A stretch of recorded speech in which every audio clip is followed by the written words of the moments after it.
Berani main mikrofon sebentar. Belum.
Salam.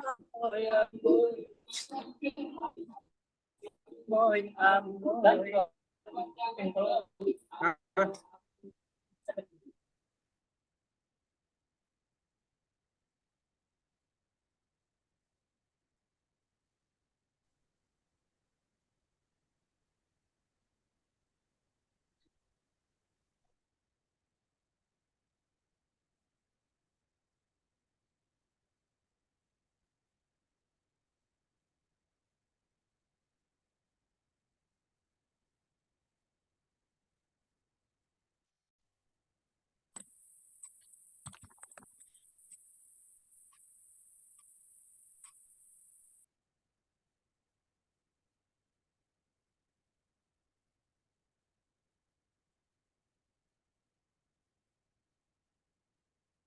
Tunggu ya, untuk 3 menit lagi. Teman-temannya baru 10 orang yang masuk.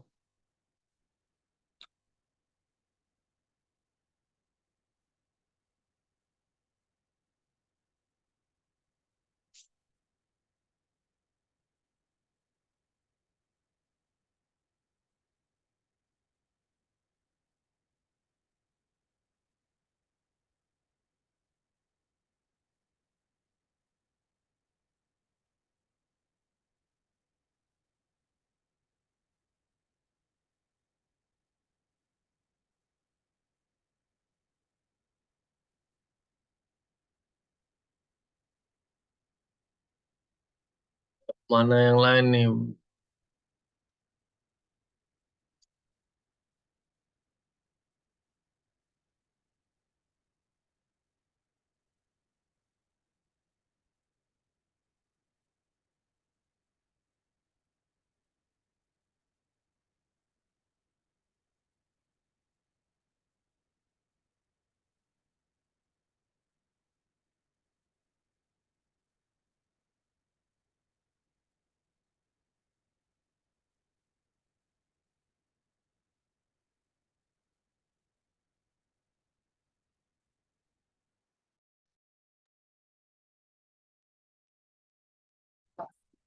Oke, mohon maaf jaringannya terputus.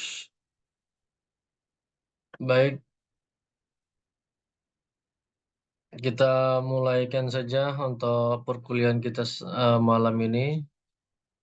Selamat malam semuanya. Assalamualaikum warahmatullahi wabarakatuh.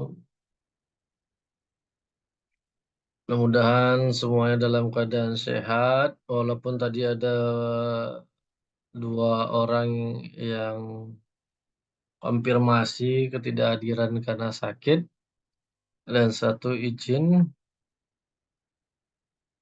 Jadi yang sakit mudah-mudahan lekas diberi kesembuhan. Baik, jadi, sesuai dengan materi kita pada minggu lalu ataupun pembahasan kita, maka sebelum perkuliahan kita mulai untuk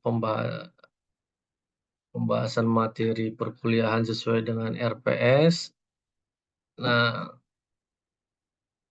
sebagai acuan dari pedoman pembelajaran pada semester ini, maka ada sistem non-kelas yang berupa tugas, ya kan, atau penelitian dan lain sebagainya.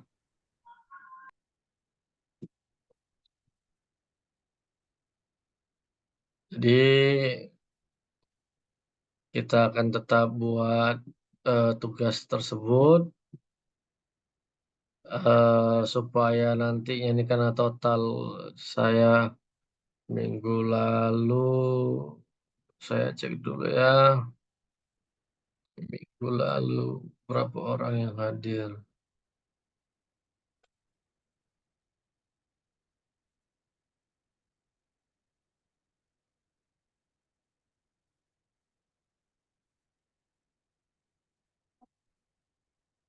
Minggu lalu total 20 orang yang hadir, dari total 31 orang, dan ada 20 orang yang hadir.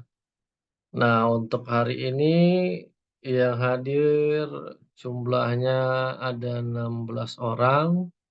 Nah, ditambah yang katakan tadi izin ataupun sakit ada 3 orang, berarti 19.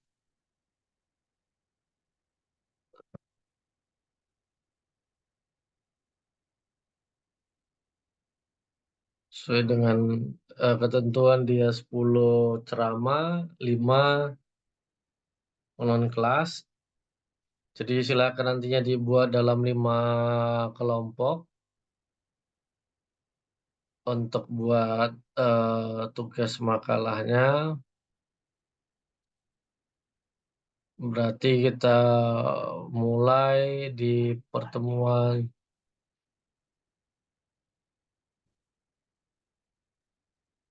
ke-9. Oh, 10 berarti. Nah, pertemuan ke-10 sudah kita mulai untuk persentase. Jadi, dalam bentuk jurnal saja, bukan dalam bentuk makalah. Jadi saudara belajar bagaimana menulis jurnal, bisa lihat di, internet bagaimana penulisan jurnal. Jadi ada pendahuluan, ada masalahnya, ada metode, penelitiannya. Ya, dalam hal ini yang kita lakukan adalah normatif, metode penelitian normatifnya, kemudian pembahasannya, baru penutup biasanya, baru daftar pustaka. Jadi lihat contoh jurnal-jurnal apa saja, sistematika yang ada di dalam jurnal itu ataupun urutan-urutannya. Nah, kertasnya A4, jenis hurufnya Times Roman, ukuran fontnya 12. Itu dia. Jadi biasanya jurnal itu ya karena dia kiri kanan jadi nggak banyak, tapi kalau total dia per halaman, total halaman itu bisa 12 ataupun 10. Makanya biasa dia kiri kanan, jadi terkadang jurnal itu nampak hanya 5 eh, halaman saja, karena dia satu halaman dibagi ke dalam 2. Nah, Jadi silakan disesuaikan saja jumlah halamannya, materinya berkaitan dengan perkuliahan kita bisa mengambil tema sesuai dengan di RPS kita, Hukum Administrasi Negara, ataupun berkaitan dengan tata negara. Nah, nanti akan kita bahas apakah ya misalnya eh, sistem pemerintahan eh, presidentil atau dengan apa namanya kerajaan kan gitu, monarki bisa bagaimana ya kan yang mau diteliti apa di situ. Nah, misalnya tentang asas-asas umum pemerintahan yang baik. Nah, bagaimana penyelenggaraan negara tetap pada aturan main yang sudah ditetapkan. Jadi silakan banyak tema ataupun judul. Yang penting jangan sampai ada yang sama. Jadi dibagi ke dalam 5 kelompok. Jangan sampai ada temannya yang tidak punya kelompok. Karena terkadang ada yang seperti itu. Temannya tidak kebagian kelompoknya. Nah, itu harapan saya. Jadi siapa yang dipercayakan sama temannya atau nantinya silakan di-share aja di grup nama kelompoknya, ya kan? Nah, kalau bisa ya 1, 2, atau 3 hari ini sebelum Lebaran sudah ada. Jadi nanti nampak mana yang kebanyakan kelompoknya, mana yang sedikit, itu nanti akan saya pindahkan dia ke kelompok lain, ya kan gitu. Nah, yang penting dia semua totalnya adalah 5 kelompok. Nah, jangan sampai ada temannya yang tidak ada kelompoknya. Jadi diinformasikan saja bagi yang memiliki kontak temannya bisa dikonfirmasi nantinya ya kan untuk bergabung atau diajak teman-temannya. Nah, nanti akan saya sharekan saja absensi di grup. Nah, nanti bisa ya saudara sendiri yang memilih, ya kan? Karena kita bebas, merdeka kan gitu. Nah, jadi saya ingatkan, berarti ada lebih kurang 8 minggu ataupun 7 minggu lah, 7 minggu dari besok untuk mengerjakan tugasnya. Ya, kalau 10, 12 ataupun ya 10 halaman, saya rasa nggak nyampe 7 minggu mengerjakannya. Kan itu. Kalau 7 minggu itu udah bentuk dalam skripsi. Jadi normatif saja untuk metode penelitian kita, yaitu mengambil dari data sekunder, data yang diambil dari buku, jurnal, sumber-sumber lainnya. Kan seperti itu. Nah, bisa berkaitan dengan pekerjaan saudara bagaimana di pemerintahan ataupun di instansi saudara sendiri di dalam hukum administrasi negaranya. Ya kan, misalnya di lapas bagaimana peran daripada lembaga pemasyarakatan dalam eh, merubah karakter ya kan narapidana menjadi lebih baik kan gitu misalnya. Nah, silakan nanti bangun sendiri bagaimana judul-judul yang menurut saudara menarik kan gitu. Nah, misalnya pengadilan ya kan eh, WBK dan WBBM dalam meningkatkan pelayanan mutu peradilan yang bermartabat misalnya kan gitu. Bagaimana kan gitu? Apa landasannya? Mengapa harus ada WBBM, WBK kan gitu? Nah, silakan. Karena ada kalau ada di kejaksaan, nah bagaimana itu termasuk peran jaksa dalam eh, RJ kan gitu, restoratif justice untuk mengedepankan eh,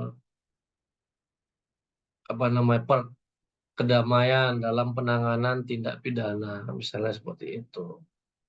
Itu berkaitan juga dengan administrasi. Jadi bagaimana proses kan gitu, administrasi tata negara ini berkaitan ya.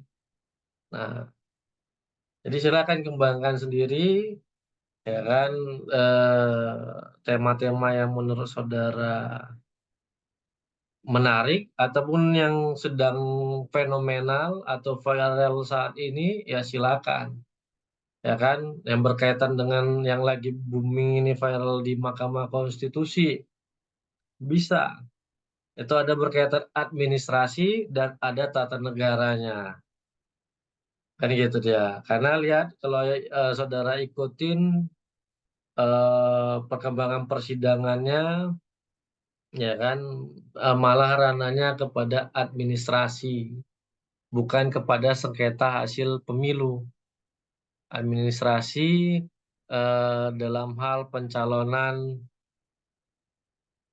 Gibran sebagai cawapres nah itu nah ini sama dengan cipta kerja undang-undangnya belum ada landasan hukum melahirkan cipta kerja ya kan omnibus law tetapi sudah lahir ini ibaratkan seorang anak lahir tanpa mama sama ibu mama sama bapak nah nggak ada orang tuanya ah inilah dia ya kan bagaimana di dalam administrasi karena kalau saudara lihat omnibus law itu undang-undang 11 2000 undang-undang 12 tahun 2011 itu belum mengaturnya nah omnibus law 2020 belum dirubah undang-undang tentang peraturan perundang-undangan itu tetapi setelah lahirnya omnibus barulah undang-undang itu dirubah yaitu saya lupa nomor tapi di tahun 2021 perubahan terhadap undang-undang tentang peraturan perundang-undangan itu. Nah inilah nggak ada orang tuanya tiba-tiba anaknya sudah menongol ini. Nah, bagaimana kan gitu. Nah tapi itu sudah diuji dalam hal syarat material pembuatan undang-undang itu tidak salah kata Mahkamah Konstitusi kan gitu. Nah pada saat itu tidak ada yang ribut-ribut. Nah, kalau yang sekarang baru ribut-ribut. Padahal itu yang paling fatal sebenarnya. Nah, itu sebagai contoh-contoh tadi saya sampaikan untuk judulnya. Jadi saya buat seperti jurnal saja. Silakan bagaimana buat jurnal, kembangkan. Karena tidak ada satu patokan yang khusus dalam membuat jurnal, hanya skripsi aja.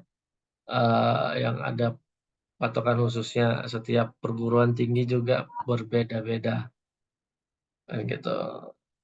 Nah, untuk jurnal dia lebih simpel bahasanya, kajiannya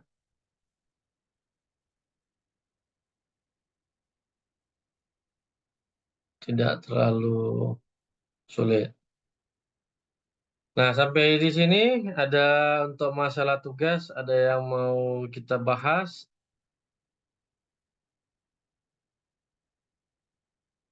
Nggak ada ya. Oke.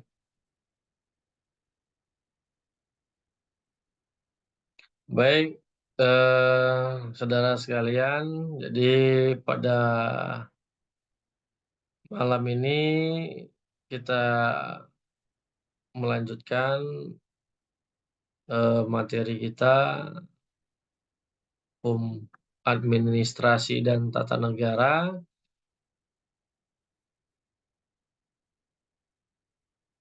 Nah, berbicara tentang hukum administrasi dan tata negara, maka kita harus melihat dulu bahwa Undang-Undang Dasar 1945 telah mengamanatkan negara Indonesia adalah negara hukum, Rechtsstaat. Nah, yang berarti bahwa hukum merupakan payung. Ya kan? Kalau kita lihat payung itu selalu mengembang dia. Nah, artinya hukum itu harus bisa menaungi segala perbuatan aktivitas yang dilakukan oleh warga negaranya. Karena kalau kita berbicara mengenai sebuah negara, maka kita akan mengenal teori-teori pembentukan negara. Suatu negara itu bisa lahir karena ada persamaan nasib, karena ada perjanjian. Nah, ketika adanya misalnya persamaan nasib ataupun perjanjian, berarti ada suatu komitmen yang harus dibuat oleh kelompok masyarakat ini. Nah, kan? Karena tidak akan mungkin setiap masyarakat memiliki pendapatnya yang harus diikutin oleh atau diikuti seluruh anggota masyarakat. Ya, makanya kalau berbicara di saya nggak tahu apakah di kampus kita ada ilmu negara. Ada di semester 1 belajar ilmu negara atau semester 2 ini.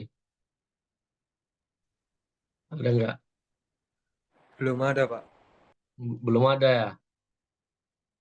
Nah, nah, di situ dia nantinya akan membahas di ilmu negara itu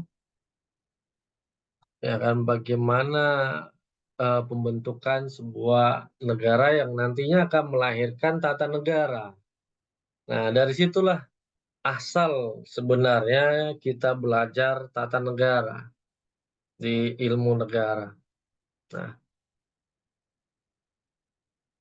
ya di samping syarat-syarat terbentuknya dari sebuah negara, yang pertama harus ada wilayah, yang kedua harus ada masyarakatnya, ya kan? Yang ketiga harus ada itu tadi apa norma hukumnya, hukum dasarnya harus ada. Nah, yang terakhir adalah satu negara itu bisa disebut sebuah negara apabila ada pengakuan dari negara lain. Nah, tadi banyaknya karakter manusia tidak akan memungkinkan sebuah negara itu terbentuk kalau tidak ada satu kebijakan ataupun satu aturan yang mengatur untuk tatanan kehidupan tersebut. Nah, jadi aktivitas-aktivitas itulah yang harus diatur oleh sebuah hukum. Nah, saudara mungkin sudah belajar pengantar ilmu hukum dan pengantar hukum Indonesia. Udah belajar atau belum? Pengantar ilmu hukum sama pengantar hukum Indonesia. Udah, Pak. Nah, kan kalau sudah ini sedap ini dia. Kalau belum, kita belum bisa belajar hukum administrasi negara kan gitu karena belum belajar apa itu hukum. Nah, kan gitu. Yang sudah belajar berarti di semester 1 sudah belajar semuanya. Nah, apa itu hukum yang saudara pahami?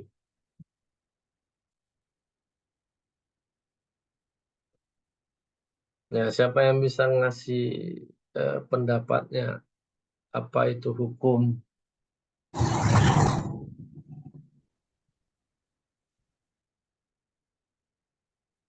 Monggo, silakan.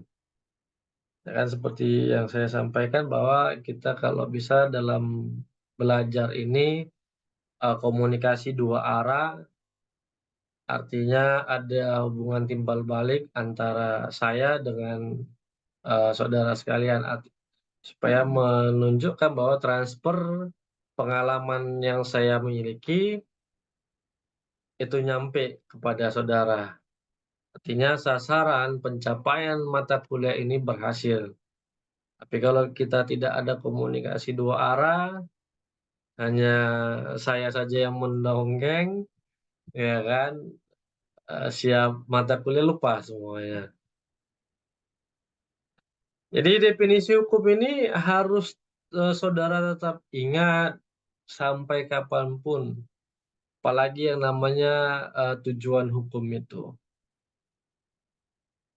Nah, banyak definisi-definisi hukum yang bisa saudara kemukakan. Silakan. Apakah dia dari klasik ataupun modern.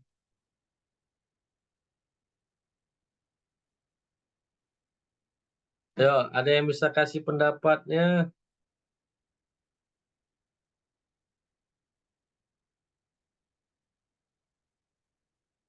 Nah, Pak, udah ngantuk ini Pak, udah jam 9 ya kan. Belum makan malam lagi. Ah, masa belum makan malam? Kan sudah buka puasa kan. Mau tarawih Pak.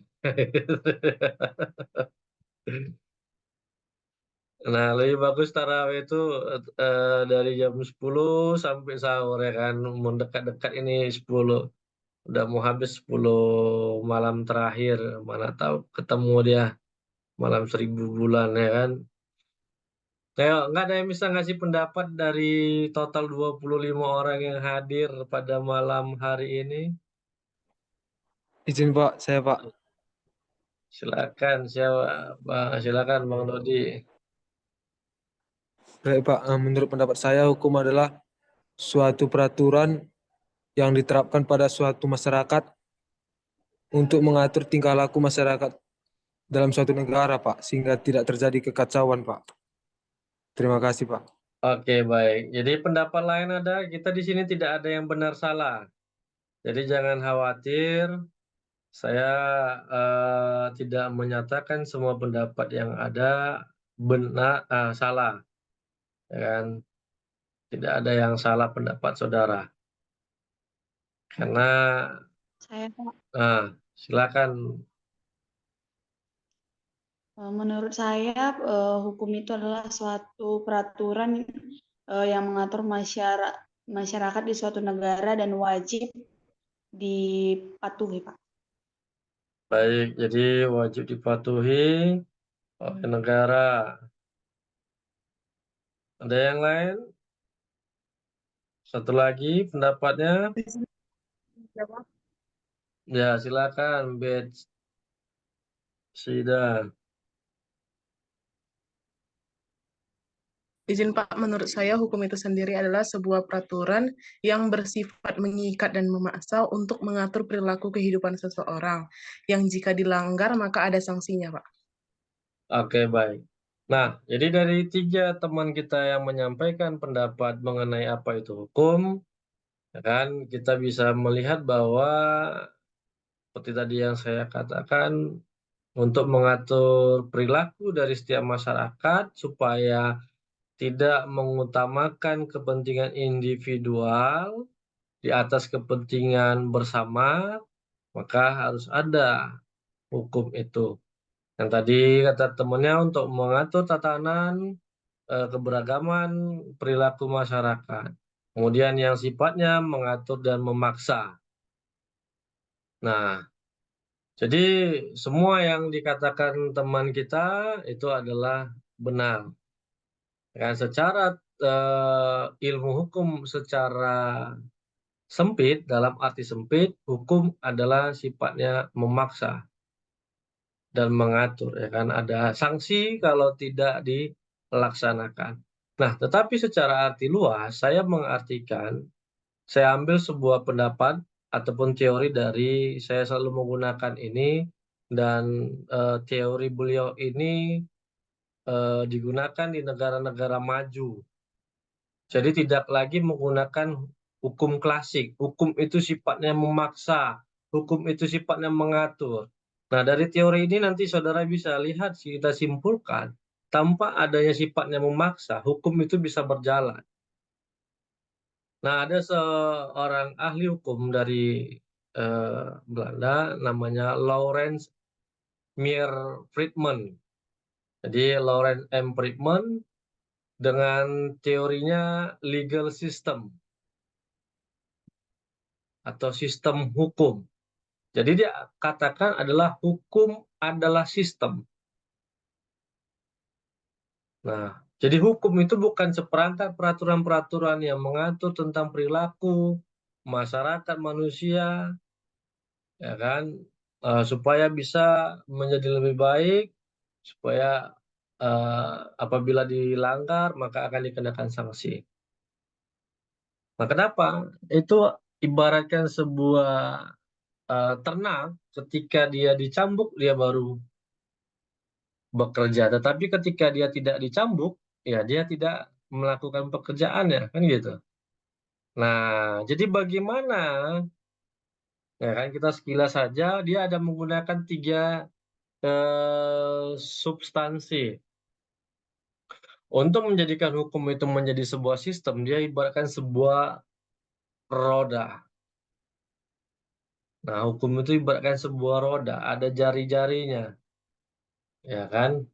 Nah, jari-jari itu kan tidak ada yang langsung nyatu begini, tapi dia saling berhubungan di tengahnya, kan gitu. Nah, di tengah jari-jari kan, tengahnya itu ada. Nah, jadi yang pertama adalah legal substance, yaitu substansi hukum. Apa? Hukum tertulisnya. Nah, hukum tertulisnya yaitu peraturan perundang-undangan. Nah, bagaimana politik hukum itu membentuk sebuah peraturan perundang-undangan yang berlaku bagi masyarakat. Jadi dia tidak sifatnya konkret, tetapi abstrak untuk pemberlakuannya. Nah, itu dia peraturan perundang-undangan yang baik, ya kan? Nah, dengan dibuatnya sebuah peraturan perundang-undangan yang berlaku umum, universal, maka ini tidak akan lagi membeda-bedakan kepentingan individu maupun kelompok. Tapi dia mengutamakan bagaimana pembangunan negara menjadi welfare state. Nah, apa itu welfare state? Negara kesejahteraan, atau bahasanya masyarakat yang madani, gitu dia. Yang kedua adalah legal structure, struktur hukumnya. Siapa? Yaitu eksekutifnya. Kalau legal substance-nya itu berkaitan dengan legislatif. Bagaimana mereka dengan politik hukum membentuk sebuah regulator, regulasi, dasar hukum dalam sebuah aktivitas masyarakat. Makanya hukum adalah alat pembaharuan bagi masyarakat. Itu kata Mukhtar Kusuma Atmaja. Kan itu. Nah, yang kedua tadi ada legal structure. Jadi bagaimana eksekutif melaksanakan aturan hukum itu, penegakan hukum itu, tidak berdasarkan kepentingan kelompok. Nah, sehingga hal ini bisa menciptakan asas-asas umum pemerintahan yang baik. Jadi tidak perlu ada lagi yang namanya KPK. Tidak perlu lagi adanya Tipitsus, ya kan, tindak pidana khusus yang berkaitan dengan korupsi. Ya, kita lihat yang baru saja viral, ya kan, korupsi berjamaah 16 tersangka dalam hal eksploitasi timah dengan total kerugian negara 271 triliun coba. Nah, kalau 271 triliun kita udah menjadi welfare state, negara kesejahteraan kan itu. Nah, itu kenapa si eksekutifnya tadi ataupun para aparatur negara inilah yang memegang peran dalam menciptakan hukum itu menjadi payung, pelindung. Hukum itu menjadi panglima tertinggi, ya kan? Nah, itu yang dimaksud Indonesia adalah negara hukum. Hukum menjadi panglima dan dijadikan pedoman dalam kehidupan bernegara. Nah, jadi hukum itu tidak perlu lagi memaksa ketika memang bagaimana ibaratkan seorang orang tua, bagaimana dia mendidik anaknya tidak dengan kekerasan lagi, tapi dengan komunikasi. Nah, kedua-duanya substansi yang dikatakan Loren Friedman bisa berjalan asalkan apa yang satu lagi legal culture. Apa itu budaya hukum? Inilah yang menjadi permasalahan di negara kita. Mengapa,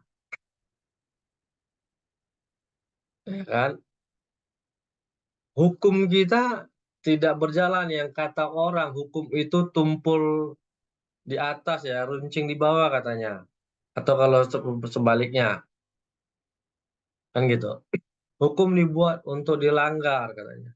Kenapa? Kembali lagi ke budaya hukum ya.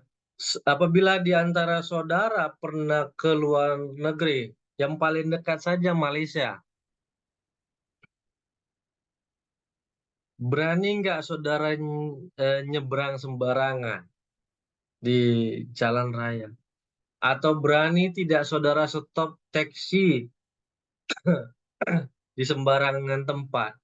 Atau merokok di Singapura di sembarangan tempat? Parkir kendaraan di sembarang tempat? Tidak menggunakan helm berkendara?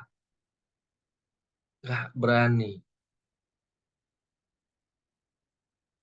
Kenapa? Sudah ada budayanya, sudah ada kesadaran hukumnya.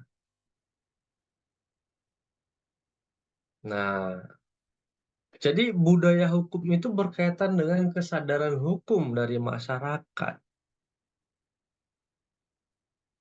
Ya, bagaimana seorang aparatur negara, ASN, penegak hukum, dalam menegakkan hukum itu, kalau masih ada orang yang mencoba-coba melakukan perbuatan pidana, sama dengan hal pemerintah membuat label di rokok, dilarang merokok,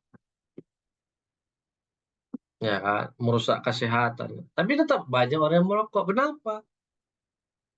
Pabrik rokoknya masih ada, kan gitu. Tapi kalau pabrik rokoknya sudah tidak ada, maka ya tidak akan ada yang merokok, kan gitu. Nah, demikian juga legal structure itu bisa bersih, ya kan. Nah, birokrasi yang bebas dari penyuapan, KKN, korupsi gratifikasi, ketika tidak ada orang yang menawarkan, tidak akan hanya satu, kalau saya selalu bilang hanya satu manusia yang tidak doyan dengan tawaran apalagi uang. Apa itu? Ketika pandangannya sudah ke atas. Tapi kalau pandangannya ke depan, kiri kanan, bawah, ya kan, masih doyan duit. Kenapa? Ya kan begitu ada orang nunjukkan uang, langsung disambar. Apalagi dari kiri kanan, ya kan belakang. Nampak itu dia kalau ada yang mau uang. Apalagi kalau di bawah ada uang jatuh, pura-pura dipijak kan gitu supaya jangan ada orang yang ngambil.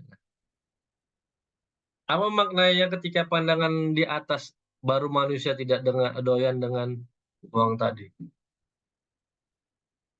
Ketika malaikat sudah mencabut nyawanya. Nah, ketika mati atau meninggal, ada orang pandangannya ke depan, ke belakang, kiri, kanan. Semua dalam kondisi tidur, mata arahnya ke atas. Belum ada orang meninggal, ya kan, posisinya ya kecuali vampir lah ya kan, yang berdiri dia ditaruh di dalam petinya. Semuanya ditanam dalam kondisi matanya ke atas semua, walaupun dalam kondisi tertutup. Nah, jadi budaya hukum itulah yang menciptakan suatu negara itu bisa menjadi negara hukum.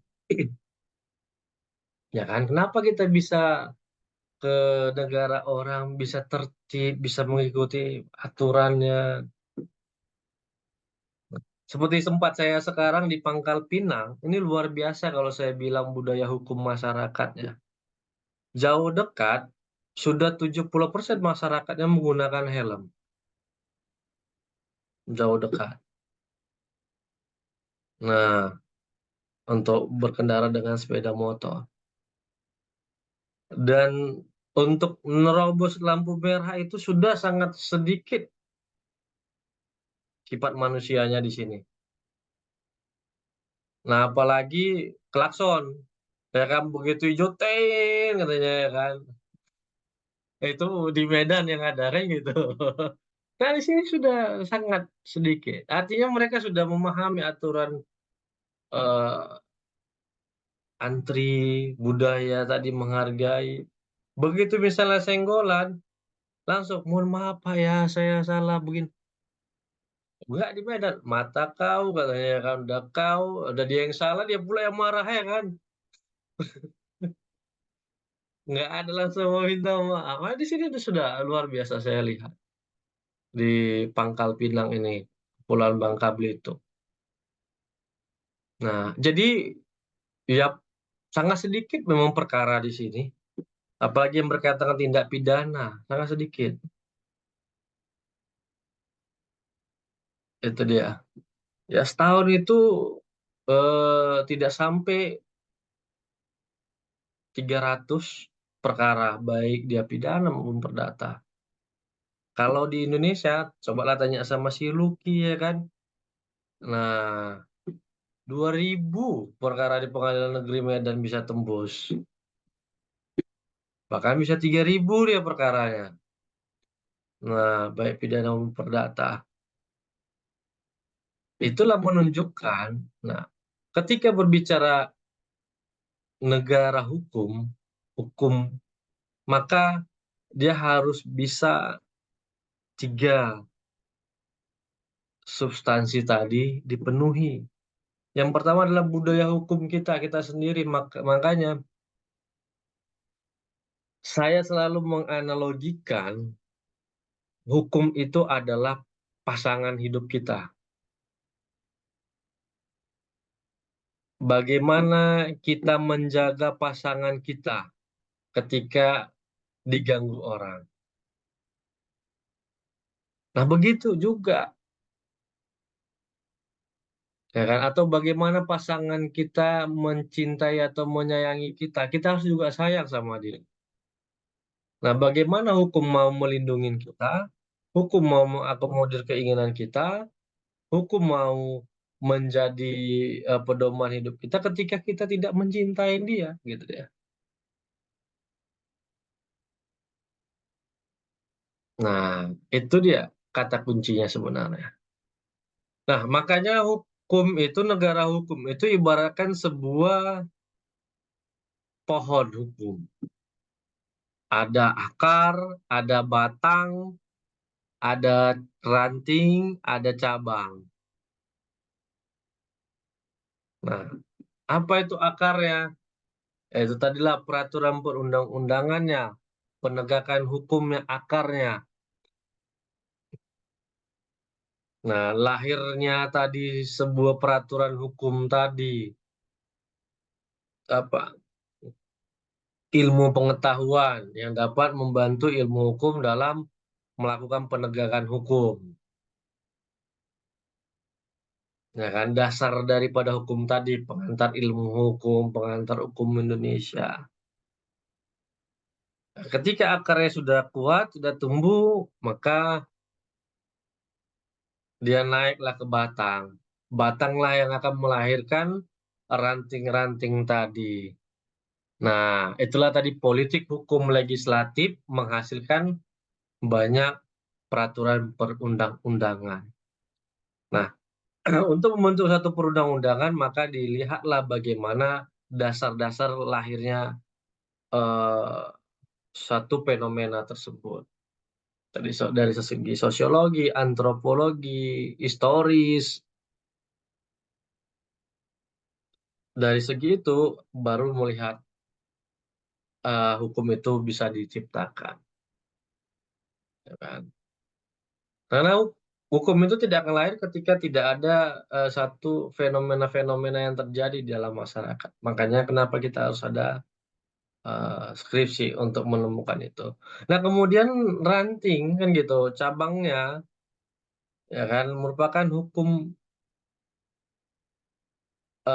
yang pertama, ada hukum publik, kemudian ada ranting kedua, hukum privat. Kemudian ada yang kelima di ilustrasi ini ada awan. Nah, inilah dia, yaitu angin yang bisa mempengaruhi berdiri tegaknya sebuah pohon. Semakin kuat akarnya, maka semakin tegaklah pohon itu walaupun angin berhembus dengan kencang. Kan? Nah, semakin kita mencintai hukum itu, maka hukum itu bisa berjalan. Nah, seperti itu dia, secara sederhana. Tapi ya tadi kembali kepada individu masing-masing kan gitu. Nah, makanya ya apalagi kalau di dalam penegakan hukum ini para penegak hukum ini banyak plesetan-plesetan yang selalu diciptakan oleh masyarakat kita kan gitu. Nah, artinya ya no money, no justice gitu. Tidak ada hukum, tidak ada uang, nggak ada hukum gitu dia. Ketika tidak ada uang, tidak ada keadilan gitu dia.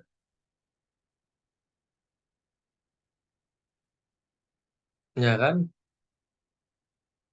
Ya siapa yang memiliki kekuasaan, ya dialah. Kenapa? Ya di dalam hukum administrasi secara eh, luas, ya negara akan menggunakan hukum itu sebagai eh, kekuasaannya, tamengnya, dalam arti sempit, ya kan. Nah, penyelenggara negara menjadikan hukum itu untuk melaksanakan pemerintahan. Yang bahaya adalah dalam arti luas, untuk menggunakan hukum itu sebagai kekuasaan. Inilah fenomena yang sedang terjadi di negara kita, yang lagi viral kayak gitu. Kenapa? Presiden adalah sebagai kepala negara dan kepala pemerintahan. Nah, sebagai kepala negara, maka dia bisa menggunakan hukum itu sebagai kekuasaannya. Sebagai kepala pemerintahan, ya kan, maka dia menggunakan hukum itu untuk menjalankan aturan hukum yang ada. Nah, ini. Nah, makanya kan di negara lain atau yang sistemnya parlementer, ada namanya Perdana Menteri, Nah, ada presiden juga. Jadi dipisah kepala negara dengan kepala pemerintahan. Ya, kepala negara ini dalam hal hubungan hukum tata negara. Sebagai kepala pemerintahan, ya kan presiden dalam arti hukum administrasi negaranya. Nah, begitu. Jadi HTN dan HAN ini ada di tangan presiden di negara kita. Nah, dari pohon hukum ini maka kita bisa klasifikasikan hukum itu ke dalam dua jenis. Apa itu? Yaitu hukum publik dan hukum privat. Nah, dari hukum publik dan hukum privat ini melahirkanlah berbagai macam hukum tadi. Salah satunya adalah hukum administrasi negara yang masuk bagian daripada hukum publik ataupun hukum tata negara. Nah, bagaimana negara menggunakan hukum ini sebagai kekuasaannya. Hukum publik bagaimana hubungan negara dengan masyarakatnya. Kalau hukum privat, ya itu kembali kepada masing-masingnya. Nah, yang dirugikan hanya salah satu pihak, individu. Kalau hukum publik ini tidak berjalan, maka yang akan dirugikan bukan hanya satu orang, tapi seluruh rakyat yang ada di negara tersebut. Nah, itu dia. Makanya ketika akar daripada suatu hukum itu sudah kuat, baru bisa kita berjalan hukum administrasi negara. Kenapa? Karena hukum administrasi negara itu berhubungan dengan penyelenggaraan dari administrasi suatu negara yang sudah mempunyai adjektif tertentu. Dalam hal ini adalah negara Indonesia misalnya. Prasyarat dari mata kuliah ini misalnya adalah ilmu negara, tadi saya sampaikan, sudah harus belajar dulu PIH atau PHI. Jadi bagaimana penyelenggaraan dari administrasi negara, ya kan, yang sudah ada tujuannya. Nah, jadi kalau tidak ada sebuah tujuan, ya nggak bisa. Yang anehnya kita di dalam kehidupan, kita lebih senang menggunakan budaya hukum itu daripada hukum positif. Padahal kalau bisa dikatakan, ya budaya hukum itu ataupun budaya hukum itu merupakan lahir dari sebuah kebiasaan. Nah, timbul pertanyaan, ketika saudara belajar pengantar ilmu hukum atau pengantar hukum Indonesia, sumber hukum kita ada berapa?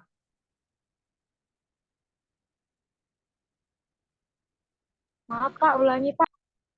Sumber hukum di Indonesia ada berapa?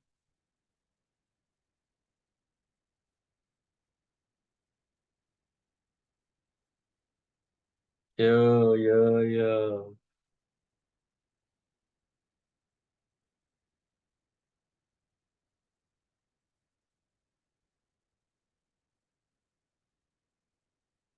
Ada yang ya, sumber hukum.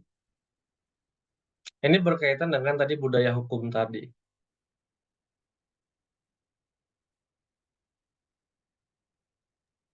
5 enggak? Izin Pak, 5 Pak. 5, dari Sipora tadi sudah jawab. Yang lain lah, ada 25 orang masa hanya yang jawab yang nanti si Dodi, si Valen, si Flora. Ada 25 orang. Ayo yang lain silakan. Izin Sipora Pak, ada ada 5. 5 Pak.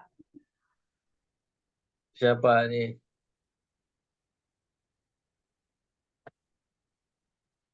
Ya, siapa yang yo apa aja itu? Si Flora, si apa yang sudah tadi menjawab, yang sudah ngasih pendapat, kasih kesempatan teman yang lain. Si tadi yang jawab sudah Doji, Flora sama si Valentina kan. Nah, yuk. Selain 3 teman yang tadi, siapa yang bisa kasih pendapatnya? Izin Pak, Nah, siapa? saya Mindy Pak. Mindy. Oh, Iya, soalnya namanya beda nih, Muhammad Afandi ya kan kalau di layarnya. iya. Saya pakai Zoom, abang Zoom saya lagi bermasalah. Oke, ya silakan. Eh, ada 5 sumber hukum Pak. Ah, apa saja? Ada undang-undang, Oke. kebiasaan, traktat, Heeh, doktrin, heeh. sama jurisprudensi. Jurisprudensi. Oke. Nah, yang lain atau idem sama? Ada pendapat yang lain?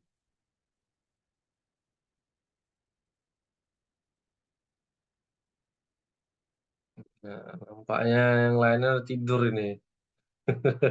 Karena banyak yang off kamera atau yang lagi sedang kerja. Nah, jadi sumber hukum kita secara garis besar ada 2. Secara besarnya, kelompok besarnya 2. Hukum tertulis dan hukum tidak tertulis. Hukum tertulis tadi yang disampaikan oleh temannya, ada undang-undang, kemudian ada doktrin, kemudian ada doktrin apa? Pendapat para ahli. Kemudian ada traktat. Apa traktat? Kontrak atau perjanjian internasional. Iya, perjanjian internasional. Dan ada jurisprudensi, yaitu putusan hakim Putusan yang terdahulu digunakan oleh hakim yang kemudian dalam memutus perkara yang sama. Nah, itu namanya hukum tertulis. Kebiasaan itu termasuk hukum tidak tertulis. Kenapa? Itu tidak. Kebiasaan merupakan budaya hukum. Dari sebuah kapan kebiasaan itu bisa menjadi hukum, sumber hukum di negara kita? Ketika kebiasaan itu apa? Ketika kebiasaan itu apa dia bisa menjadi suatu sumber hukum?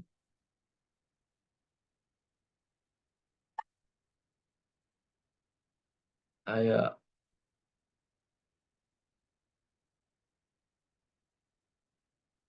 Ya makanya totalnya 5, tetapi dia harus dibagi ke dalam 2 kelompok. Tertulis sama tidak tertulis. Kan? Nah, yang tidak tertulis ini kebiasaan kapan dia bisa dijadikan sebagai sumber hukum?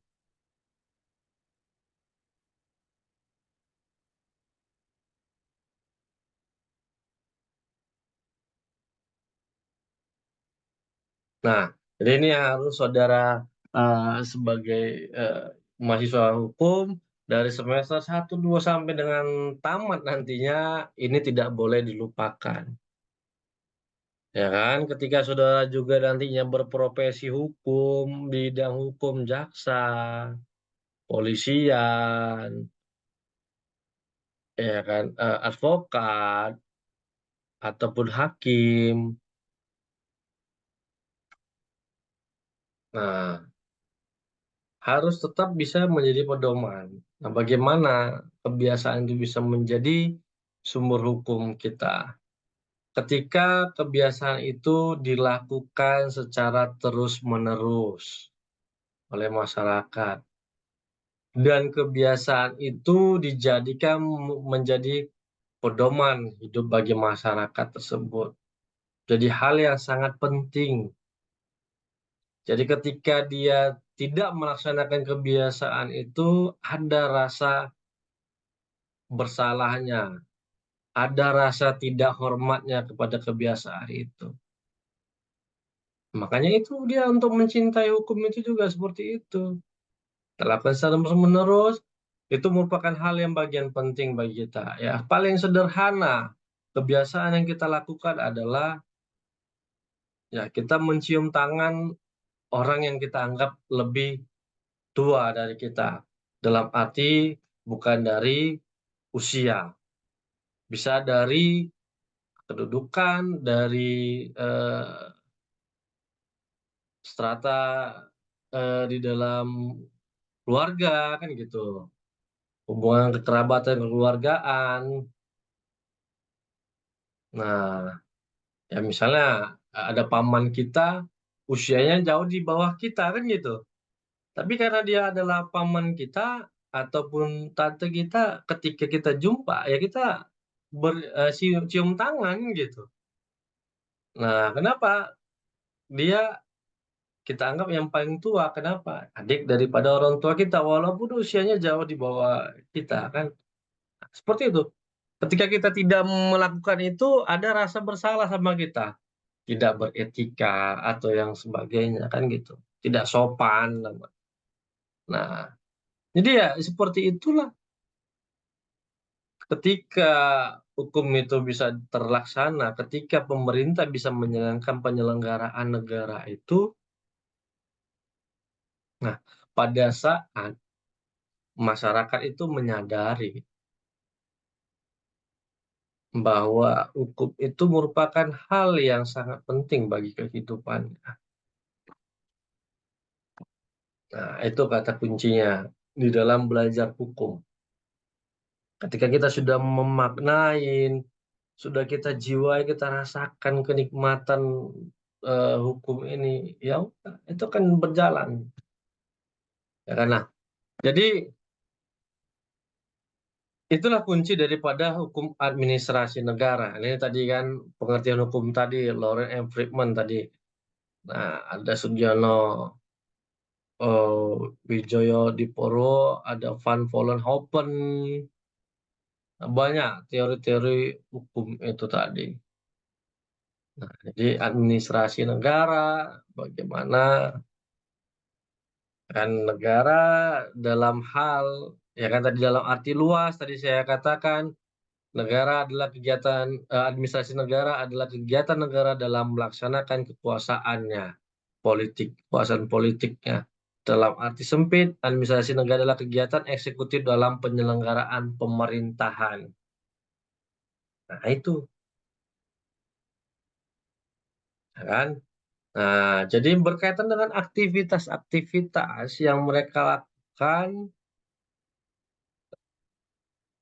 mulai dari posisi yang tertinggi dari tata hukum, ya kan, tata negara kita. Nah, kemudian ke bawahnya, misalnya Mahkamah Agung ataupun Presiden, maka akan ada lembaga negaranya, ada kementerian, ada lembaga-lembaga kementerian, ada lembaga non-kementerian. Nah, itulah untuk penyelenggaraan pemerintahan sampai tingkat ke bawah, yaitu apa? Desa. Yang sekarang kepala desa sudah 20, bisa 3 periode dia mencoba, udah 8 tahun masanya. Makanya saudara ketika sudah tamat sarjana hukum balik ke kampung, balik ke desanya, jadi kepala desa. 8 tahun kalah presiden, kan itu. Nah, kepala desa ini ya kalau sebenarnya tatanan urutannya dia sama dengan kelurahan, tetapi mereka menganggap posisinya sama dengan eh, bupati. Ini yang celaka ya, makanya ya unjuk rasa kemarin itu tadi kan saya bilang ada sebuah jadinya kepentingan-kepentingan tertentu. Ya untuk apa 8 tahun ketika memang pemerintahnya menggunakan hukum itu untuk kekuasaan politiknya. Mending 6 tahun ataupun 5 tahun, tetapi dia sadar menjadikan hukum itu administrasi negara untuk penyelenggaraan pemerintahan. Ini akhirnya apa banyak ya kan yang masuk, ya kepala desa begitu dapat anggaran 1 miliar, poya-poya ada beli mobil, ya kan bayar LC, kan ada di desa mana itu, ya seperti itu. Nah, karaoke dia habis, ya kan. Nah, itu kenapa eh, syarat untuk menjadi seorang kepala desa itu tidak perlu sarjana, tidak perlu pintar, yang penting banyak yang milih saja. Saya dulu pernah ada eh, kalau ada yang tinggal di daerah Tanah Karo, mungkin pernah tahu desa Laukudupen. Laukudupen di daerah Tanah Karo sana, dia eh, Sidikalang ke atas lagi, gitu. Ada seorang kepala desa yang datang ke kantor saya dulu. Jadi dia dikerjai sama sekdesnya, suruh teken apa saja sama sekdesnya, sekdesnya memegang anggaran. Nah, untuk buat surat saja nggak pandai seorang kepala desa. Bahkan BPD-nya juga nggak ngerti apa tugasnya. Akhirnya datang ke kantor, saya kuliahkan dia di kantor selama dari mulai jam 2 siang sampai jam 10 malam. Saya kasih materi. Bapak kalau begini, besok Bapak dipanggil kejaksaan, Bapak yang masuk, sekdes Bapak yang duduk-duduk manis, senyum-senyum. Nah, buat seperti ini. Bapak sebagai kepala desa, tugasnya adalah ini, saya bilang. Nah, dia hanya seorang petani yang bisa dibilang dermawan kepada masyarakatnya, yang dia tidak ada niat untuk mencalonkan diri, dicalonkan sama masyarakatnya, dipilih sama masyarakatnya. Nah, jadi begitu dia jadi kepala desa, dia nggak tahu apa yang mau dikerjakannya. Nggak ngerti dia apa tugas kepala desa. Nah, inilah yang bahayanya di dalam bernegara pemerintahan kita. Ketika seorang kepala pemerintahan, pemegang kekuasaan administrasi negara nggak ngerti apa tugas administrasinya, yang ada, Pak, ini ada ini, udah betul ini, udah teken, nggak ngerti dia isinya. Begitu apa? Siapa pengguna anggarannya? Kepala desa. Ya udah, silakan masuk ke dalam sel, ya kan? Nah, inilah dia. Ya kan? Jadi administrasi negara itu merupakan manajemen yang dipergunakan untuk mengatur urusan-urusan negara. Jadi harus bisa, ya kan? Jadi saya ajarkan lah dia bagaimana membuat surat resmi, bagaimana membuat suatu keputusan, pesantren kilat dalam nggak sampai 1 hari. Jadi sampai jam 10 malam di kantor, udah. Dia, karena saya lihat memang ini kepala desa yang benar-benar jujur, saya bilang. Bayangkan dari Lepudepan itu ke Medan hanya naik sepeda motor berdua sama temannya. Perjalanan itu dari Medan ke sana itu lebih kurang memakan waktu 6 atau 7 jam katanya. Jadi jam 10 malam dia balik dari kantor saya, sampai ya di sananya bisa subuh kan. Dia mau ngasih uang sama saya, Bapak pegang saja, Bapak pergunakan untuk membangun desa Bapak, saya bilang. Nah, jadi begitu dia balik, 1 bulan kemudian kami dapat kabar kepala desanya berhasil dia pindahkan. Nah, dan dia pegang kekuasaan pemerintahan itu. Dan pengembangan desanya sudah mulai berjalan. Nah, itu ketika seseorang tidak paham mengenai apa yang harus dikerjakannya, ya sudah. Nah, Baik, kita absen dulu. Nanti panjang lebar habis waktunya. Saudara sudah pada ngantuk, udah pada hilang semua. Saya absen dulu. Oke. Adelia Fitri Wijaya. Hadir, Pak. Oke, baik. Aditya Rizky. Hadir, Pak. Angga Prayoga. Hadir, Pak.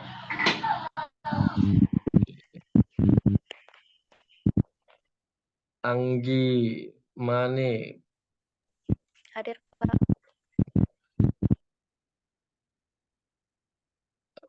Ibet Sida Valentina udah hadir. Cici Widya Tamara. Izin Pak, sebelumnya kakak itu masuk Pak, cuman keluar gara-gara jaringannya jelek Pak. Oke, baik. Saya berhadir. Dava Ihsani Nurti. Nah, kalau memang ada nama kawannya, ya kan sampaikan saja. Mana tahu jaringannya kurang stabil kan di tempatnya. Diansa Hakiki, Luman Gaon. Hadir, Pak. Dodi Tarigan hadir. Hadir, Pak. Ya. Erwin Daniel. Hadir, Pak. Pani Diva. Fatin Khairunisa. Hadir Pak. Oke. Flora hadir. Habib Rauf. Ada Habib. Oh, masih Sapari Ramadan berarti Habib ini ya. Haikal Ramadan. Mana nih? Ini berarti lagi apa dia iktikaf di masjid. Karena namanya Ramadan. Intan Wahyuni. Hadir, Pak. Oke. Kezia sakit. Lukiratu. Tadi ada. Hadir, Pak. Ya. Tegar. Pratama. Ada Muhammad Tegar. Hadir, Pak. Ada, Pak. Hadir. Oke. Dalam kondisi apapun harus tetap tegar, ya kan? Tegar. Izin, Pak. Saya Keisha, Pak, yang sakit tadi. Usahain Iya. buat Zoom, Pak. Oh ya? Iya, Oke, Pak. oke. Baik, Kesha, luar biasa dalam kondisi sakit, tetap hadir. Ya, tetap semangat, Kesha. Iya, Pak. Makasih, Pak. Mindy tadi hadir.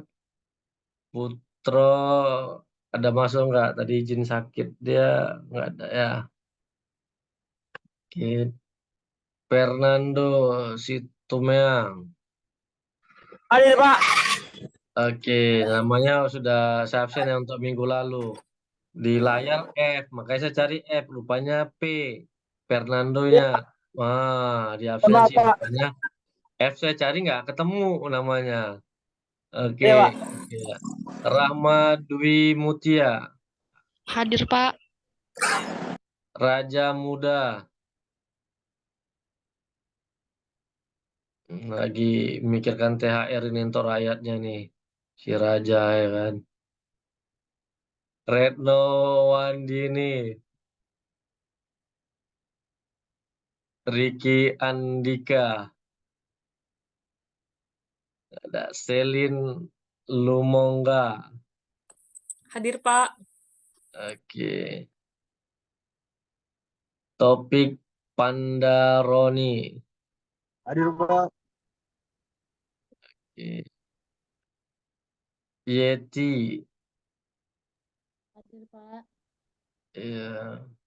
Zahwa Aulia. Hadir, Pak. Oke. Baik, ada yang belum di absen dipanggil? Aku Yang ada belum di juga ini. ruangan? Ada, Pak. Siapa? Ada, Haikal. Pak. Haikal, Pak. Ya, Pak.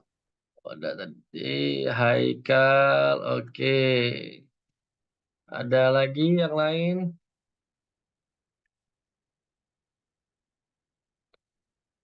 Baik. Apakah ada yang mau kita diskusikan? Sudah mau menunjukkan pukul 10. Saya takut belum ada yang makan malam ini ya kan.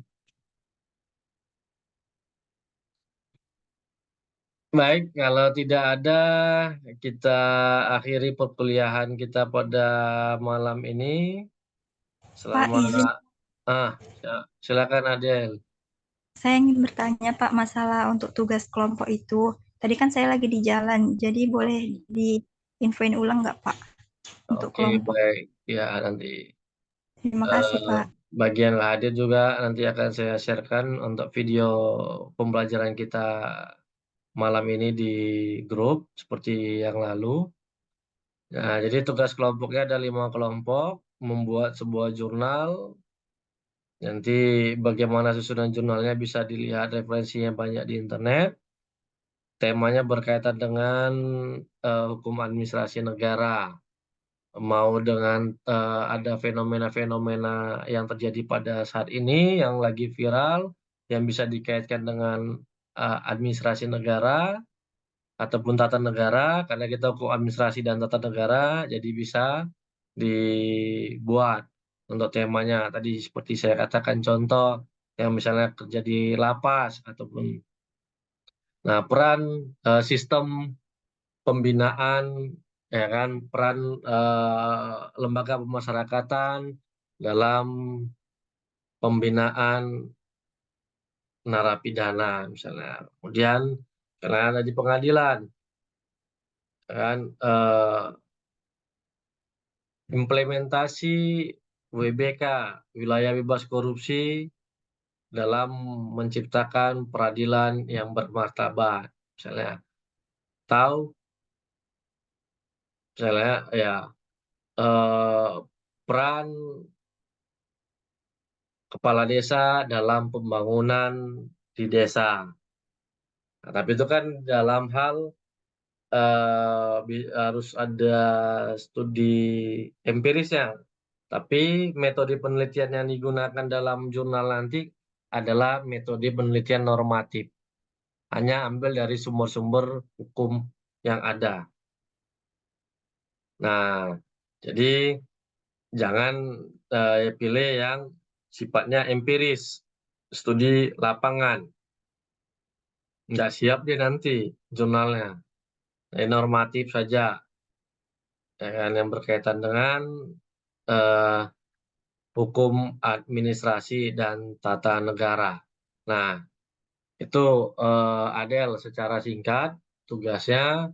Jadi 5 kelompok. Jadi pesan saya nama-nama kelompoknya yang mau dibuat apa kelompok 1, 2, 3, 4, 5 atau A, B, C, D, ya kan, minimal totalnya semua 5 kelompok.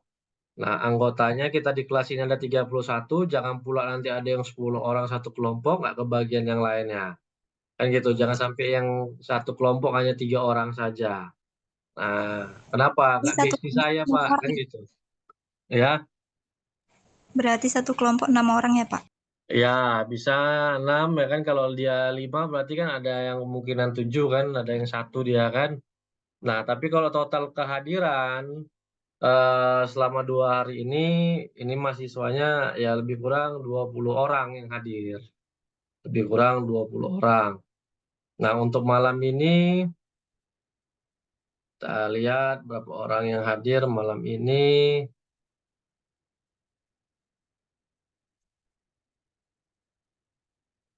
Malam ini ada 24 orang, berarti ada peningkatan. Minggu lalu ada 20 orang, malam ini ada 24. Nah, jadi silakan nantinya untuk disesuaikan saja, ya. Jangan besti-bestinya, itu nggak besti saya, nggak CS saya Pak, jadi saya nggak mau masukkan dia ke dalam kelompok, jangan. Nah, toh yang juga bekerja, walaupun dia tenaga pikiran tidak bisa berbagi sharing, ya paling tidak ya berbagi puding bagi teman yang mengerjakan, gitu dia. Bagi kuota untuk membantunya, ya kan? Nah, jangan antara satu kelompok dengan kelompok lain saling ribut seperti yang lagi viral mahasiswa UNAIR kan gitu. Gara-gara tugas kelompok kan gitu. Akhirnya semuanya satu kelas, bukan satu kelas, satu kelompok itu gagal mata kuliahnya kan gitu. Karena gara-gara satu orang ulahnya, yang lainnya harus ngulang kan gitu. Nah, jadi membangun kebersamaan ya kan di dalam ruangan ini. Ya, dapat sudah saya absen. Oke, itu Adel. Jadi silakan nanti di grup dibuat listnya, daftar listnya. Jadi biar tahu nanti kawannya. Jangan nanti udah di pertemuan 11, Pak, saya belum ada kelompok ya. Nah, ini dia bingung. Saya lihatlah nanti bagaimana perkembangannya sampai menjadi inisiatornya di grup untuk mengakomodir, mengkoordinir, bukan mengakomodir, mengkoordinir teman-temannya. Oke, ada lagi?